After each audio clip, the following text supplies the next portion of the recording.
অনুষ্ঠানের সম্মানিত সভাপতি, রাজশাহী জেলা আওয়ামী লীগের ভারপ্রাপ্ত সভাপতি শ্রী অনিল কুমার সরকার দাদা মঞ্চে বক্তব্য দিলেন। তানোর বাবা মোহনপুরের এমপি জনাব আইনুদ্দিন সাহেব, মঞ্চভূমিষ্ঠ আমার জেলা আওয়ামী লীগের বিপ্লবী সহসভাপতি বৃন্দ, যুগ্ম সাধারণ সম্পাদক বৃন্দ, সম্পাদক মন্ডলীর সদস্য নোংরা কথা বলেছে।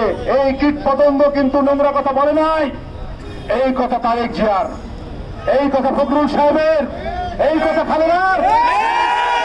খুনিরা খুনের মাধ্যমে বঙ্গবন্ধুর পরিবারকে হত্যার মধ্য দিয়ে যে পার্টির জন্ম, সেই পার্টি খুন ছাড়া কোনো কিছুই বুঝতে চায় না।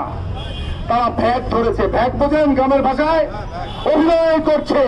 অভিনয় করে বিএনপি নামক একটি রাজনৈতিক দল গঠন করে বাংলাদেশের মানুষকে নিষ্পেষিত করছে, অর্থ লুট করছে, সম্পদ লুট করছে, মানুষকে বিপথে পরিচালিত করছে। এই বাংলাদেশের মানুষ এত জঘন্য ছিল না। আজ থেকে 40 বছর আগেও এই বিএনপি নামক রাজনৈতিক দল হওয়ার আগে মানুষ এত বেহায়া নির্লজ্জ ছিল না।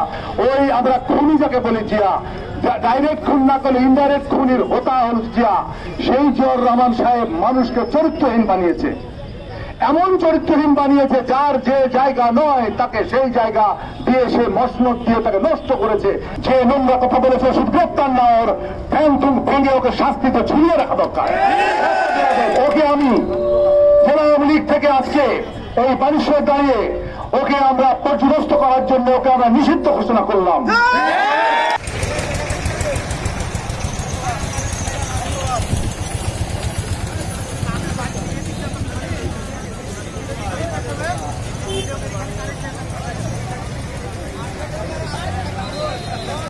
সংবাদ, ফিচার ও অনুষ্ঠানের জন্য ভিজিট করুন সংবাদ প্রকাশের ওয়েবসাইট এবং যুক্ত থাকুন ফেসবুক পেজ ও ইউটিউব চ্যানেলের সঙ্গে।